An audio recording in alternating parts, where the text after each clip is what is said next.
o Léo Rochael é uma das pessoas mais inteligentes que eu já conheci.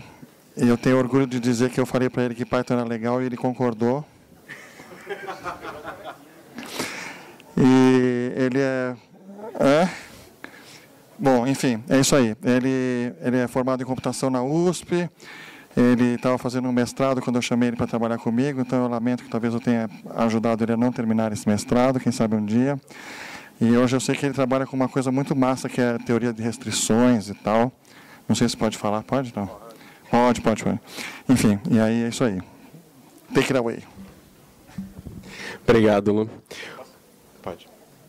O Lu foi meu primeiro chefe quando eu fui trabalhar com... O primeiro lugar onde eu fui trabalhar com Python foi na empresa que o Luciano criou, a primeira empresa a trabalhar com Python profissionalmente no Brasil.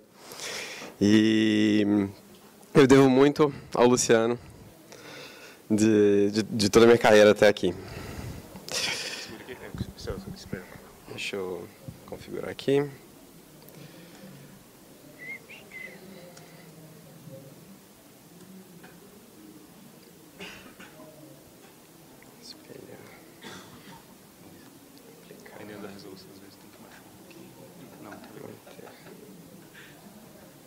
Vamos ver se os slides vão ficar bons.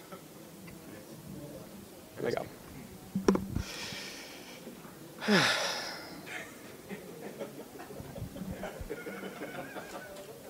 Eu vim voando lá do meu hostel, meus braços estão cansados. Nossa, piada velha. Meu nome é Leonardo Rochael Almeida, Léo Rochael. Estou trabalhando com Python aí já desde 2001, quando o Luciano me chamou para trabalhar com ele. E praticamente todo esse tempo foi trabalhando com aplicativos web. Primeiro Zope, depois Plone, portais de web, portais de conteúdo, depois sistemas de gerenciamento empresarial, mas também web. O RP5 e hoje com o Odoo. Mas eu não vou falar sobre nenhuma dessas tecnologias hoje, eu vou falar com uma outra tecnologia muito complementar a essa, que se chama Robot Framework. E o que raios é, então, o tal do Robot Framework? Bom, primeiro, ele é escrito em Python, ele é extensível em Python, e é muito fácil de estender em Python. Segunda coisa, ele roda em Java, via Jython, que é aquele interpretador Python maneiro, e .NET, via IronPython. Tá, mas que raios ele faz, então? Ah, não, outra coisa, ele é software livre, foi criado pela Nokia, e a Nokia é a mantenedora deles até hoje. A Nokia não morreu, ela continua existindo, ela não foi inteira vendida para a Microsoft. E o Robot Framework tem uma comunidade bastante ativa, bastante vibrante, que está o tempo todo criando extensões novas para esse framework. Tá, mas que raios ele faz? Ele faz testes automatizados e também permite você fazer desenvolvimento dirigido a testes por testes de aceitação. E o que é isso? Isso é quando você descreve a funcionalidade que você vai ter com o cliente, no caso de uso, né? Normalmente você já faria isso para ter uma boa relação com o cliente. Ó, vamos implementar isso, o cliente meio que concorda que aquilo que vai ser implementado, pelo menos na próxima iteração. E o que o Robot Framework permite é você pegar essa descrição do que você concordou, do que o seu cliente concordou com você que ele quer que você produza, e basicamente torná-la executável. E ele faz isso através de um formato textual, tabular baseado em verbos, em keywords. Tabular o quê e verbos o quê? Bom, vamos dar aqui um exemplinho. Vamos lá que você fez o caso de uso do login do seu sistema. Então, você descreveu para o seu cliente assim, você vai para a página de login, no campo e-mail você digita o nome do usuário demo, no campo senha você digita o nome do usuário demo, e você aperta o botão acessar, e isso deverá resultar em o sistema identificar o usuário como demo user. Certo? Bem qualquer gerente médio consegue entender o que o sistema faz a respeito disso, né? O que o sistema vai se comportar dessa maneira. Vamos ver o sistema se comportando dessa maneira? Tadadã. Cadê meu terminal? Pode, eu aceito. Vem cá, cadê meu terminal? Meu terminal está aqui. Parece que está fresquinha, gente. Passei a noite inteira fazendo. Então, se vocês se sentindo tensa, é por causa disso. Terminei ela faz meia hora. Essa parte aqui não é muito interessante. Vocês estão vendo o PES verdinho ali, né?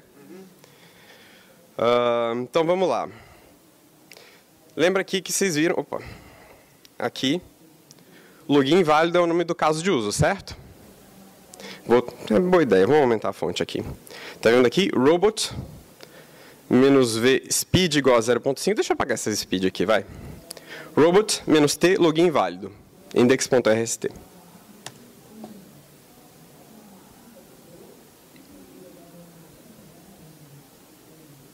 Vai. Oh, come on.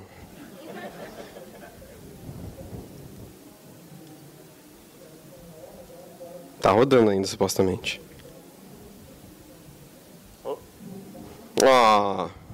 Ok. Sim, claro, né? Sem conexão à internet... Fica mais difícil. Fica mais difícil porque tem um pedacinho lá que por alguma razão precisa baixar um troço da internet. Nas pressas eu não tive como baixar localmente esse negócio. Mas isso eu conserto rapidinho. Só um segundo.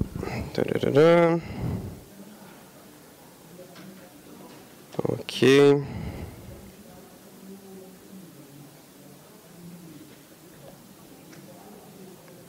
Desculpa, pessoal, fazer a plateia esperar enquanto você conserta a demonstração é muito chato.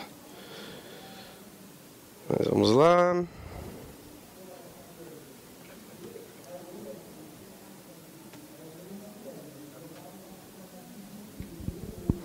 Tá, vamos lá agora de novo.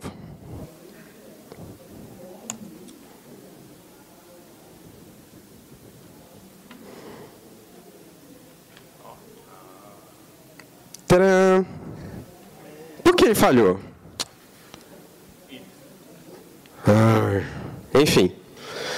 Quase, vai. Mas ele executou o teste. Mas foi rápido, né? Então vou executar com uma velocidade mais lentinha para ver ele. Ele não conseguiu pegar o user retornado. Então ele foi, digitou no campo e-mail usuário demo, no campo senha usuário demo, apertou o botão acessar e o usuário está identificado. Passou. Olha que legal. Ele só queria um pouco mais de calma, né? Mas, enfim, foi exatamente o que queríamos demonstrar. Então, vamos voltar lá no... Cara, eu vou pedir para você ficar aqui, porque... Tamanho para isso, organização. Vai ser heavy demo essa... Então, onde a gente estava? Esse foi o teste, e ele demonstrou que aquela funcionalidade de fato funciona. O que são os verbos? Aliás, o que são esses verbos, né? Ir para a página de login. Ele é composto do verbo em inglês go to, aquela URL. E tem esse really bootstrap jQuery, vocês esquecem que ele está ali, tá? Faz de conta que ele não está ali, ele está ali para resolver um bug. Mas, tá vendo aqui, ó, aquela telinha de login que a gente viu lá, está aqui marcadinha, né? Nessa documentaçãozinha. O ir para a página de login significa encontrar essa caixinha aqui. O próximo é digitar no campo, que vocês devem se lembrar que tinha duas vezes aqui, né? Digitar no campo e-mail demo, digitar no campo senha demo. Ele significa entrar texto num campo localizado pelo nome do campo que a gente passou ali na coluninha da tabela. Esse campo, ali no HTML, ele tem um label, e esse label tem um for login, que vocês podem ver ali, for login. Então, eu localizei o campo para digitar a partir do label que apontava para ele. Bacanites. O outro funcionalidade foi ativar o botão. Não acredito. Isso aqui é da tela seguinte, ó, que é o identificar. A identificação do usuário será o fulaninho. Então, tinha lá demo user, Aqui era para ter aquele botãozinho lá do acessar, né? Mas enfim.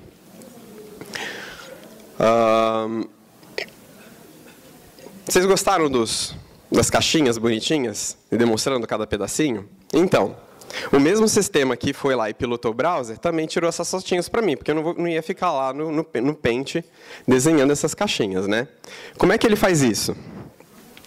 Tirando as selfies.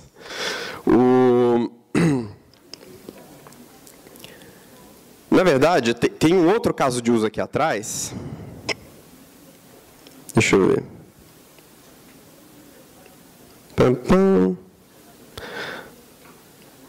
Ah, não, esse caso de uso aqui mesmo. O que eu estou viajando? Isso aqui é um caso de uso no mesmo formato lá.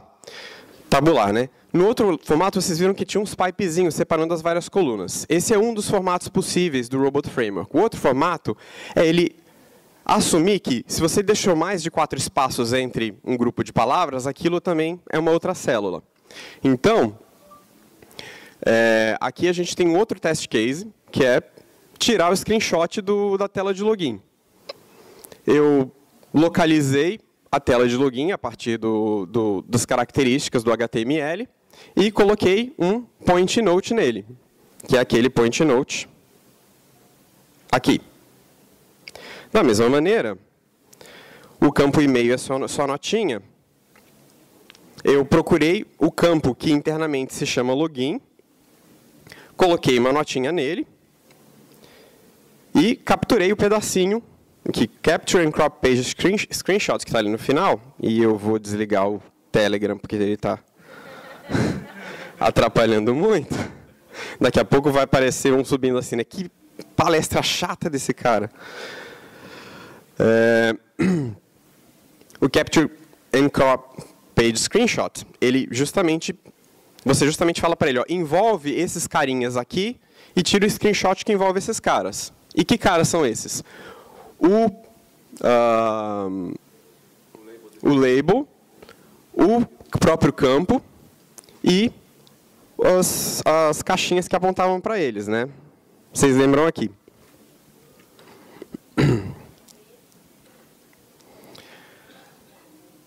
A mesma coisa para o botão de login, que acabou se confundindo com a fotinho do outro cara, que é esse aqui, onde tá vendo aquela linha ali? Login como demo com senha demo.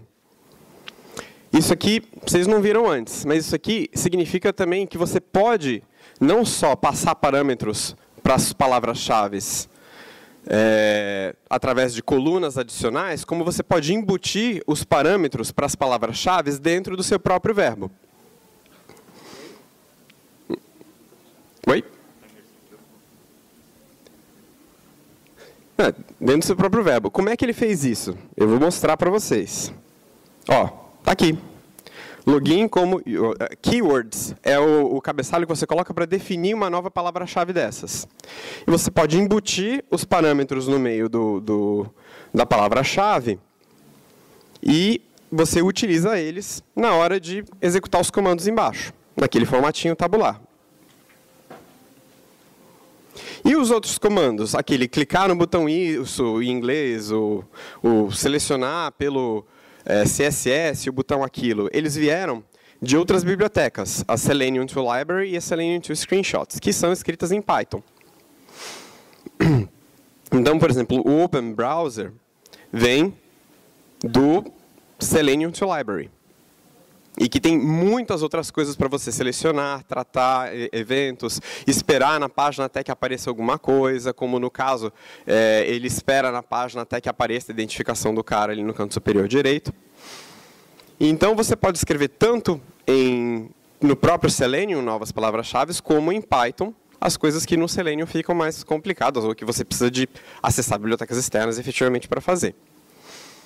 O Robot Framework tem bibliotecas prontas para conversar via SSH, Telnet também, via SSH também e via SFTP para baixar e empurrar arquivos, FTP puro também, conversar com banco de dados, perguntar se tem coisa em tabela nisso ou tabela naquilo. Duas coisas interessants aqui, test setup e suit teardown. São comandos que você vai executar antes ou depois de cada um dos testes. Então, por exemplo, vocês viram que o browser estava pilotando ali e conversando diretamente com a aplicação. O que significa que tem uma aplicação de verdade ali atrás, né? Mas se você está testando, por exemplo, emitir uma nota fiscal na sua aplicação, significa que você está sujando seu banco de dados. E como é que você vai fazer aquela coisa do unit test de voltar o banco ser bonitinho?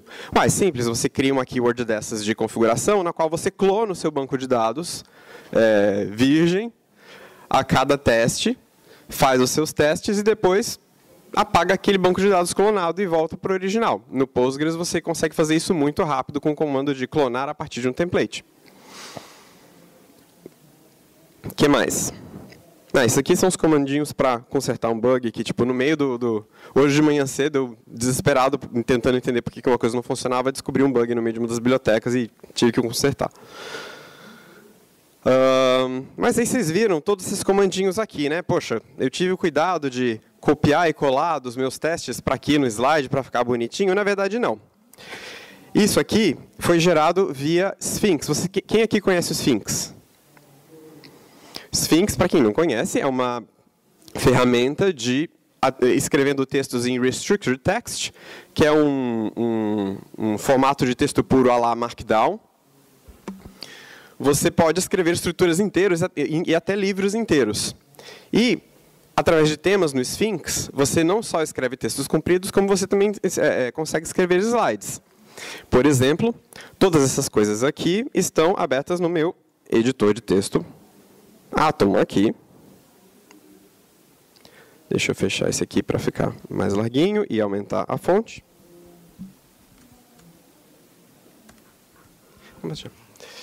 Então, tudo aquilo que vocês viram lá na minha apresentação, na verdade, está aqui, escrito em Restricted Text. E o que eu... Estão vendo que o nome do arquivo aqui? Bom, não dá para ver, porque ele sumiu da tela. Vamos fazer ele aparecer na tela de novo. O nome do arquivo é index.rst. Vocês lembram o comandinho que eu rodei na hora de executar o Robot Framework? Index.rst. Quer ver ele tirando aqueles screenshotzinhos bonitinhos com os comandinhos? Olha só. Lembra que aqui, no comandinho de tirar forma, eu coloquei tags screenshot? Eu posso colocar tags nos meus testes, de forma que eu posso rodar só testes que pertencem a um determinado tag.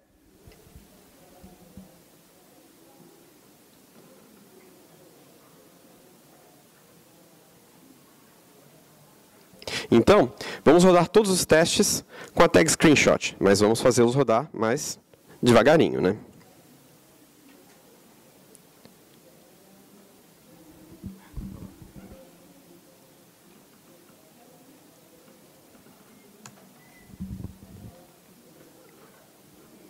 Então ele vai, abre a telinha de login, respira fundo, aí pinta lá, formulário de login, aí tira o screenshot, apaga, aí pinta lá, label for email, email field, apaga, aí ele pinta o do botãozinho, não, do acessar deu mal, mas enfim, aí ele vai, se faz o login, e pinta a identificação do usuário, para tirar o screenshotinho. E tira os screenshotinhos. Agora, olha só a coisa muito legal que você pode fazer com isso aqui. Duas coisas muito legais. Isso aqui está testando sua aplicação inteira, full stack, certo? Você está com um banco de dados live ali embaixo, com um servidor de aplicação live rodando em cima, e pilotando ele de verdade. Se você pega esses comandos, esse PyBot aqui, e coloca no seu Travis CI ou no seu sistema de integração contínua, isso significa que, primeiro, você vai conseguir ter um teste de pilha completa, garantindo que o seu aplicativo continua funcionando a cada commit. Mas também, segundo, e que eu acho mais interessante, você pode manter a sua documentação ou os seus slides em dia com a sua aplicação. Por exemplo, se um dia a aplicação mudar de inglês para português, vão acontecer duas coisas. Primeiro, o teste vai quebrar. Mas aí você ficou sabendo que o teste quebrou. E você pode trocar lá onde estava e-mail. Bom, e-mail vai provavelmente ficar e-mail, mas senha você troca para password.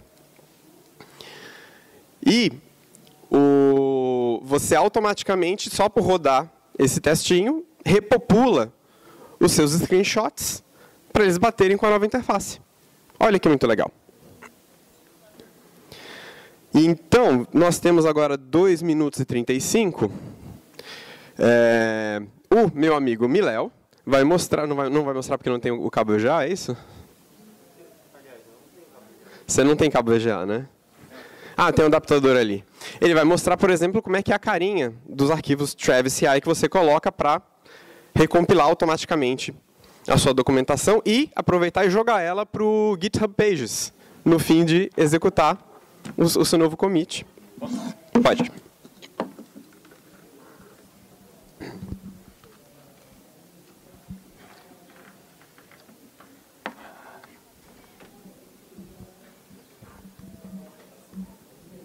Tá com 2 telas. Muda para modo duplicado.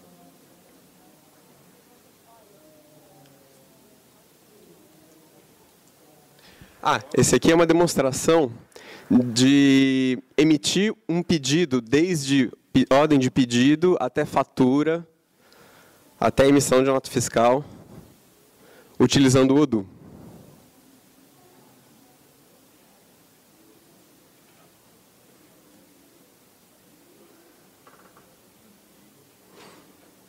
Aqui, vou mostrar o Travis CI, é isso? No caso do Travis CI, você tem que ativar no seu repositório Git o Travis, né? Depois montar o arquivo de configuração. Esse aqui você quer ver? Não, aqui eu fechei o Note e eu quero ver o seu. Prestei.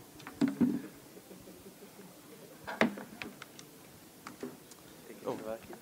Mas... Bom, mas eu tenho um local aqui também, não é tanto um problema. Mais fácil eu ligar o hotspot. Não sei porque eu não liguei antes. No arquivo de Travis, esse repositório está no GitHub. Já eu mostro o link para vocês, mas acho que o que a gente mais teve dificuldade foi conseguir instalar o Chrome dentro do Travis. Depois que isso foi desvendado faz alguns minutos, a gente conseguiu fazer dar certo.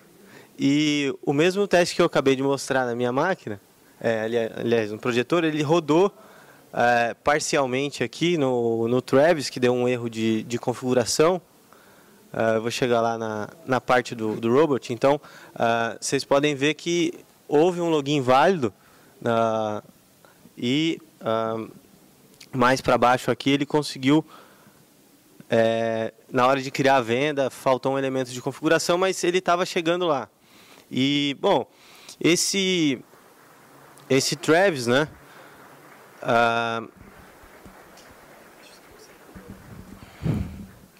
ele está disponível no GitHub e tentei fazer alguns commits explicando aí mais ou menos de forma simples como que você consegue ativar isso aí no seu repositório. E aqui está mais ou menos os scripts que, nesse último commit, estão mais ou menos os scripts que vocês precisam colocar na sua aplicação para realmente fazer esse teste. Aí, no caso, tem mais um plugin interessante, que é o Travis Sphinx, que ele vai fazer o deploy automático da sua página no GitHub, por exemplo, no fim do teste. Então, se o teste passou, ele vai e atualiza a documentação. Então, basicamente é isso. O repositório está aí. Vale aí vocês darem uma olhada como é que foi feito o código. Qualquer dúvida a gente está à disposição. A gente passa os links depois no canal do Telegram dos 2 repositórios. Tá bom? Obrigado. Alguma Obrigado, Léo. pergunta? Isso, eu ia perguntar.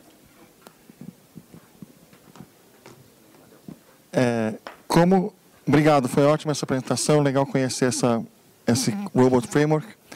Eu queria saber como que você acha que ele se compara, se é comparável ao Cucumber. Qual?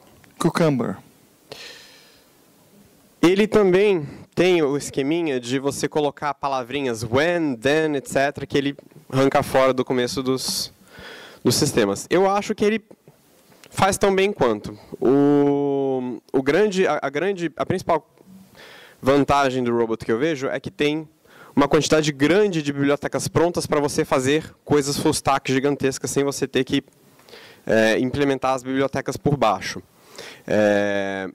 No sentido de você escrever testes daquele jeito de formato de caso de uso, quando eu, como usuário, faço login na página tal e também faço assim, eu considero os dois equivalentes. Nas extensões que o Robot Framework tem para conversar com sistemas muito variados, é que eu vejo o grande poder dele. Aqui vocês viram web, mas tem outro, por exemplo, chamado Appium, que ele faz a mesma coisa que o Selenium Framework, né? Essa extensão chama Robot Selenium. Tem uma outra extensão chamada Appium, que faz a mesma coisa que o Selenium, só que para aplicativos celular, nativos, em iOS e em Android.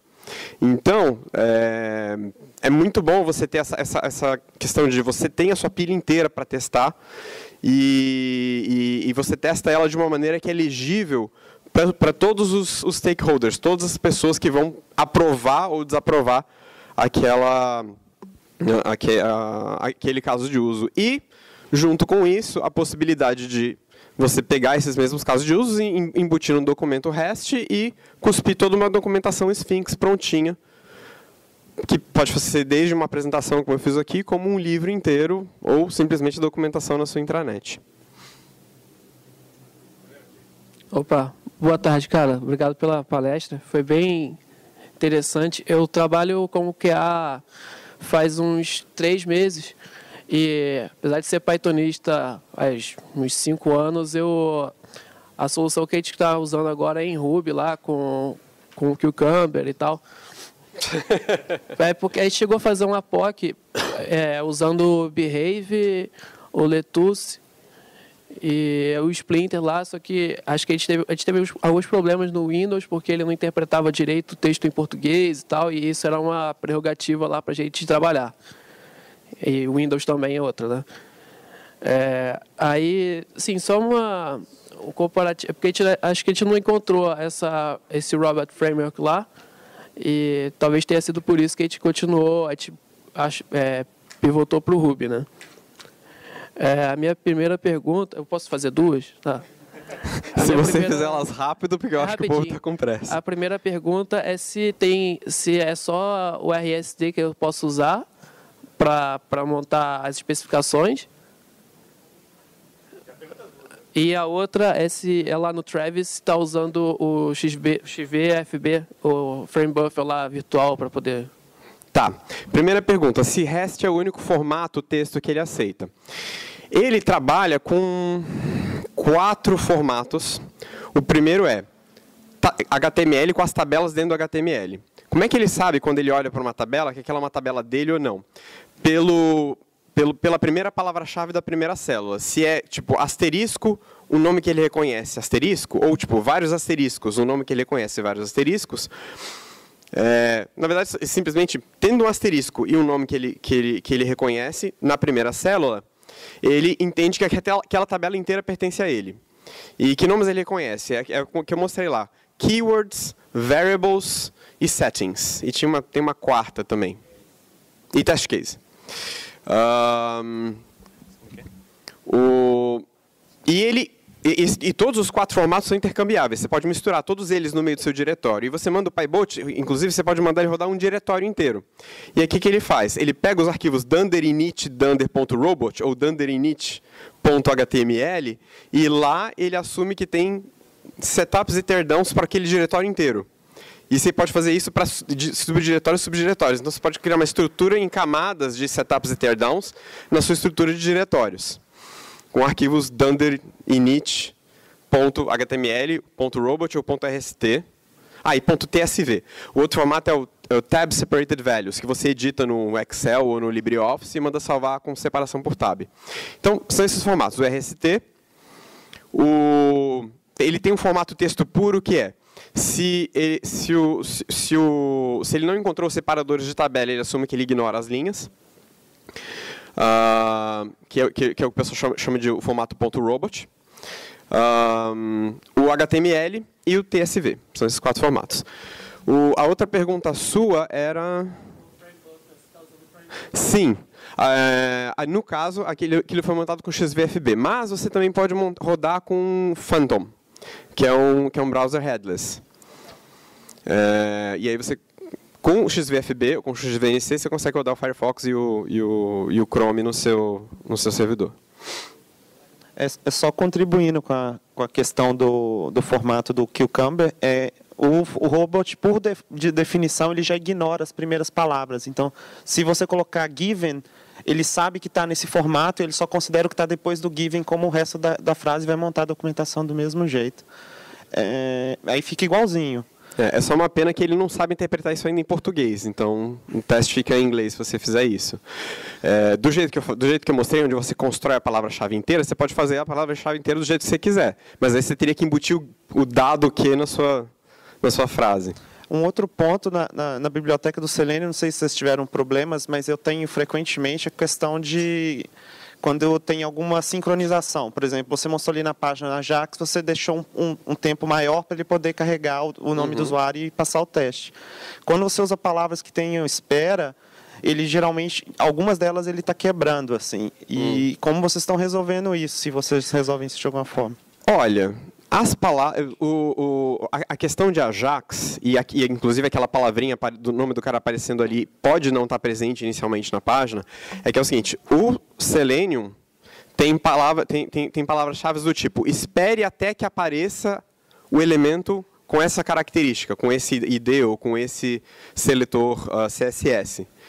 E aí você diz, por quanto tempo ele deve esperar até aquilo aparecer, e de quanto em quanto tempo ele deve verificar aquilo aparecer. E isso direto no Selenium. O próprio robot tem uma palavra-chave que é espere até que a outra palavra-chave tenha sucesso. E aí você especifica qual palavra-chave. Então você pode especificar uma rotina complexa com uma palavra-chave e, no meio do seu teste, dizer rode isso aqui por X vezes e espere por tanto tempo até que aquela palavra-chave passe. Você estabelece a frequência e a tolerância. E é assim que você lida com a Ajax e com a tolerância. Se você está diretamente checando a presença de elementos logo depois de uma ação, existe uma chance de fato grande de que você vai se adiantar ao browser e não encontrar o que você está procurando. Então você tem que sempre usar os verbos de wait for para que a coisa aconteça dentro de um determinado tempo. E aí você pode, inclusive, dizer, não, se esse negócio não aparecer em até 2 segundos, isso é um bug, por mais que ele apareça depois. Mas aí passa a ser um parâmetro dentro do seu controle. Obrigado, então, Léo. Léo correu pra caramba para estar aqui. Obrigado aí, salve de palmas para ele.